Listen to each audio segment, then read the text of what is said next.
जय भीम, नमो बुद्धाय साथियों। आशा करता हूं आप बहुत ही अच्छे होंगे।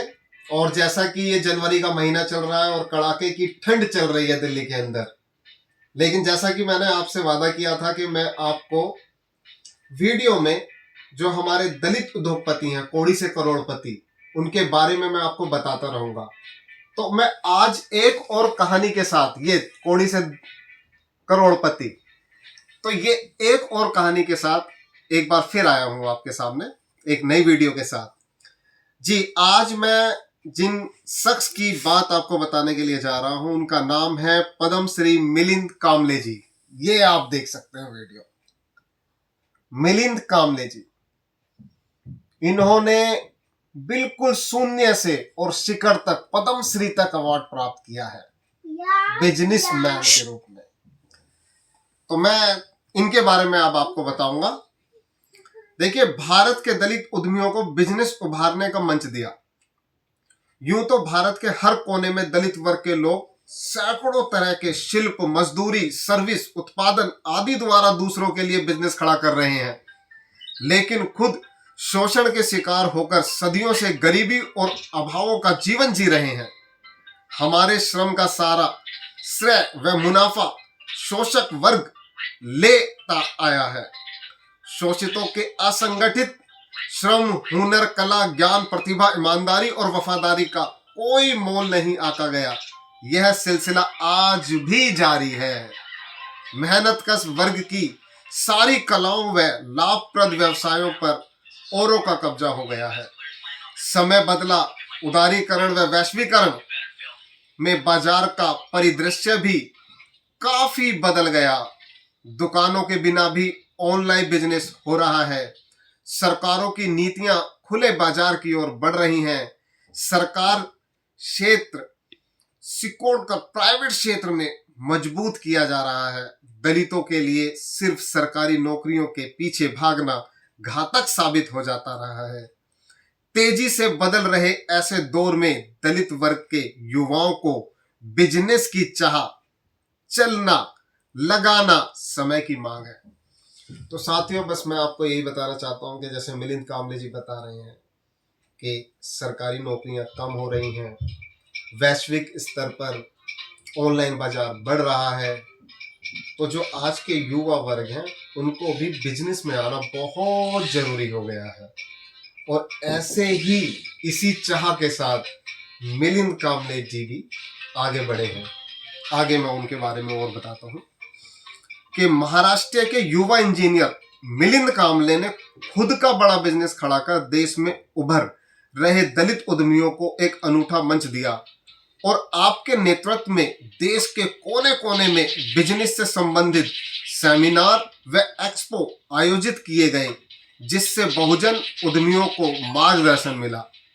मिलिंद कामले की फॉर्च्यून कंस्ट्रक्शन कंपनी का मुंबई के बेहद महंगे व पॉश इलाके नरीमन पॉइंट में समुद्र के किनारे आलीशान कॉरपोरेट ऑफिस है, जिसका सालाना टर्नओवर लगभग 225 करोड़ रुपए तक पहुंच गया है। और अब तो ये और भी ज्यादा होगा, क्योंकि ये पुस्तक तो काफी पहले पब्लिश की गई है। कुशल इंजीनियरों सहित हजारों लोगों को रोजगार दे रहे हैं। महाराष्ट्र के लातूर जिले में चोबली गांव में 1967 में जन्मे मिलिंद आखिर यहां तक कैसे पहुंचे। तो अब ये कैसे पहुंचे हैं आखिर यहां तक, उसके बारे में हम जानेंगे। यह साहस व प्रतिभा की रोचक व संघर्षपूर्ण कहानी मिलिंद के पिता प्रहलाद भगवान कामले सरकारी स्कूल में टीचर थे और अनपढ़ माता पिता परिवार को संभाल रही थी। खेती बाड़ी भी ठीक हो जाती थी, इसलिए ज्यादा मुश्किलों सामना नहीं करना पड़ा। अच्छे कपड़ों के साथ हर रविवार को बाजार से भैंस का मांस लाया जाता था, जबकि अन्य गरीब लोग मजबूरन मरे पशुओं का मांस खाते थे। बालक मिलिंद ने 1983 में 11वीं पास की। तो मिलिंद जी ने 1983 में 11वीं क्लास जो है वो पास कर ली थी। उसके बाद अब आगे हम देखते हैं कि इसी दौरान उनके एक रिश्तेदार ने पॉलिटेक्निक डिप्लोमा इंजीनियरिंग करने की सलाह दी। डिग्री के लिए ज्यादा पैसा व समय लगाना ठीक नहीं है, इसलिए जल्दी डिप्लोमे के बाद जल्दी सरकारी नौकरी मिल जाएगी। मिलिंद ने नांदेड़ पॉलिटेक्निक कॉलेज में सिविल डिप्लोमा इंजीनियरिंग के लिए एडमिशन ले लिया। तो अब उन्होंने, जैसे हमने देखा कि उन्होंने एडमिशन ले लिया है सिविल इंजीनियरिंग के लिए, इसके बाद वो क्या कर रहे हैं देखते हैं। इस दौरान प्रैक्टिकल प्रोजेक्ट रिपोर्ट तैयार करने के लिए सप्ताह भर तक किसी कॉन्ट्रैक्टर साइट पर कामकाज देखना व समझना पड़ता था। इसी समय एक कॉन्ट्रैक्टर विकास से मिलना हुआ जो खुद कॉलेज का पास आउट था। उसने स्टूडेंट्स को कंस्ट्रक्शन के क्षेत्र में खुद का बिजनेस खड़ा कर खूब पैसा कमाने का सपना दिखाया और इसके लिए मुंबई की बजाय पुणे ज्यादा ठीक रहेगा। युवा कॉन्ट्रैक्टर के पास सुविधाएं देखकर व पैसे कमाने का बढ़िया तरीका जानकर मिलिंद के सपने भी आसमान में उड़ने लगे। तो जैसा हम कहते हैं कि अच्छी संगत रखेंगे, अच्छे लोगों के साथ आप रहेंगे जिनके सपने भी ऊंचे हैं, तो आप फिर वैसा ही बनेंगे। तो ऐसे ही कामले जी को विकास जी मिले जिन्होंने उनका पथ प्रदर्शन, मार्ग प्रदर्शन किया, उनको ये सपना दिखाया कि आप भी एक अमीर बिजनेसमैन बन सकते हैं।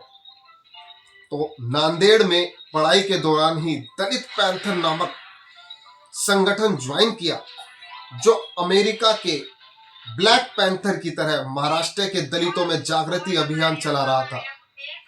1987 में डिप्लोमा पूरा मिलिंद ने पिताजी को पुणे जाकर अपना बिजनेस करने की योजना बताने लगे। वे पूरी योजना बताते इससे पहले ही शिक्षक पिता भड़क गए, क्योंकि पहले तो आप जानते ही हैं बिजनेस से ज्यादा लोग सरकारी नौकरी में विश्वास रखते थे कि भाई सरकारी नौकरी ज्यादा ठीक रहेगी। तो पिता भी इसी तरीके से भड़क गए, टीचर थे, मास्टर थे। तो आगे क्या होता है देखते हैं।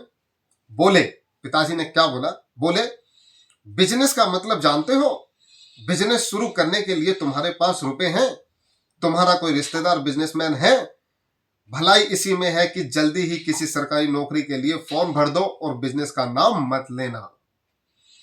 तो दोस्तों, ऐसी विडंबनाएं अक्सर जो सपने देखते हैं उनके सामने आती हैं, लेकिन हमें सपने देखने हैं, ना केवल सपने देखने हैं, उनको साकार भी करना है, आगे भी ले जाना है। तो आगे मिलिंद जी क्या करते हैं देखते हैं। मैंने तुम्हें इसलिए पढ़ाया कि तुम कहीं साहब बनो, इसलिए नहीं कि छुट भैया ठेकेदार बनकर इधर उधर ठोकरे खाओ। अनपढ़ मां को कुछ समझ नहीं आ रहा था, लेकिन मन से बेटे की भावनाओं व सपनों के साथ थी। पिताजी की नाराजगी कम नहीं हो रही थी। मिलिंद ने भी कई महीनों तक नौकरी के लिए आवेदन नहीं किया और एक दिन घर छोड़ के का मन बना लिया। तो वो एक दिन घर छोड़ के यानी कि चल दिए। लेकिन मैं आज के युवाओं से कहना चाहूंगा कि आप ऐसा ना करें।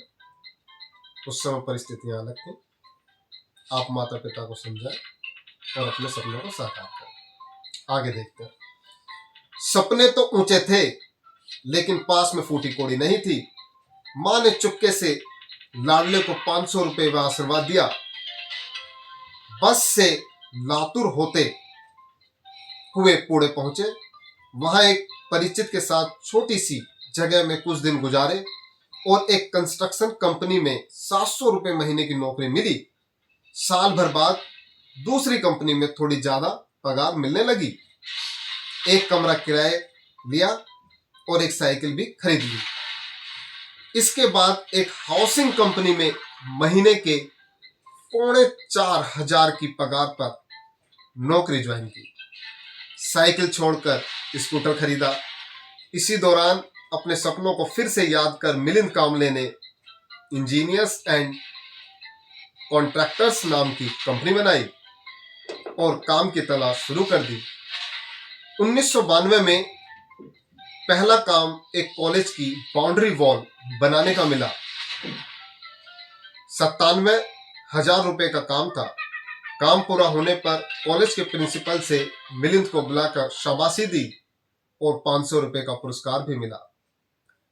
आगे बड़े काम के लिए पास में ज्यादा पूंजी होना जरूरी था, लेकिन पिताजी से मांगने की हिम्मत भी नहीं हो रही थी, इसलिए दोस्तों से कुछ पैसा जुगाड़ किया। तो दोस्तों, आज के युवाओं से मैं यही कहना चाहूंगा कि अगर आप देखते हैं आपके साथी सपने रखते हैं, और ना केवल सपने रखते हैं, उन्हें साकार करने की हिम्मत भी रखते हैं, तो उनकी आप भी जैसे कामले जी के दोस्तों ने की, ऐसे ही मदद भी करें, ताकि हम एक एसोसिएशन के साथ बढ़े, एक संगठन के साथ बढ़े, बाबा साहब के विजन के साथ बढ़े। आगे देखते हैं वो क्या करते हैं। दूसरा काम 1.5 लाख रुपए का मिला और कंपनी का पहले साल का टर्नओवर 6.5 लाख हुआ। इसके बाद उत्तर प्रदेश मूल के मिश्रा जी जैसे बड़े कॉन्ट्रैक्टर्स के साथ पार्टनरशिप में काम किया। इसी दौरान रेलवे विभाग में एक दलित अधिकारी के आर कामले की मदद के कारण मिलिंद को इस शर्त पर काम मिलता गया कि क्वालिटी, कीमत व समय के साथ समझौता नहीं होगा। यानी कि उनको जो काम मिल रहा था कि भाई एक तो ये है कि कीमत आप सही दीजिए और क्वालिटी जो है वो अच्छी रखिए, इस पर उनको पूरी पकड़ बनाई। उसके बाद 1995 में मिलिंद की शादी हुई। इसके बाद मिश्रा जी की कंपनी को सामान व सेवाएं देने लगे। इस तरह एक के बाद एक करोड़ के प्रोजेक्ट पूरे होते गए। इसी दौरान मुंबई में दलितों की एक कॉन्फ्रेंस में बिजनेस की चर्चा के बाद दलित उद्यमियों का एक मंच बनाने की योजना बनाई।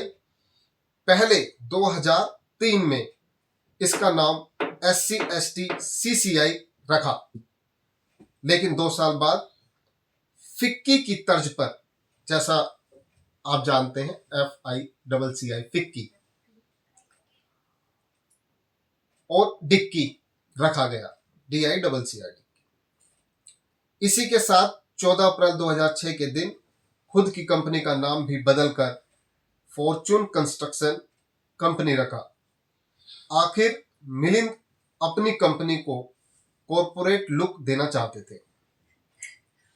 ये मैं दिखाना चाहूंगा, देखिए मिलिंद जी ये रतन टाटा जी के साथ में है, ये आप देख सकते हैं, यानी वो इतनी ऊंचाइयों तक गए, ये आप देख सकते हैं जी। अब मिलिंद ने सरकारी काम की बजाय मुख्य रूप से प्राइवेट सेक्टर में भी काम करने की सोची। शुरुआत सिंगल स्टोरी बिल्डिंग निर्माण से की। एक प्राइवेट कॉलेज में 10 करोड़ का काम मिला। इसके बाद 2008 में 100 से 150 फ्लैट वाले टावर बनाकर नई मिसाल कायम की। पिनाय नामक प्रसिद्ध टावर में 250 फ्लैट थे। मिलिंद कामले की फॉर्चून कंपनी का काम एक के बाद एक बढ़ते हुए नई ऊंचाइयों तक पहुंचता गया। वर्ष 2014 में इसका सालाना टर्नओवर लगभग 180 करोड़ रुपए था। 2003 में डिक्की की स्थापना के बाद मिलिंद कामले अपने बिजनेस के साथ पूरे देश में दलित उद्यमियों को एक मंच पर लाने के लिए आए दिन दौरे कर रहे थे। यानी कि ये मिलिंद कामले जी जो हैं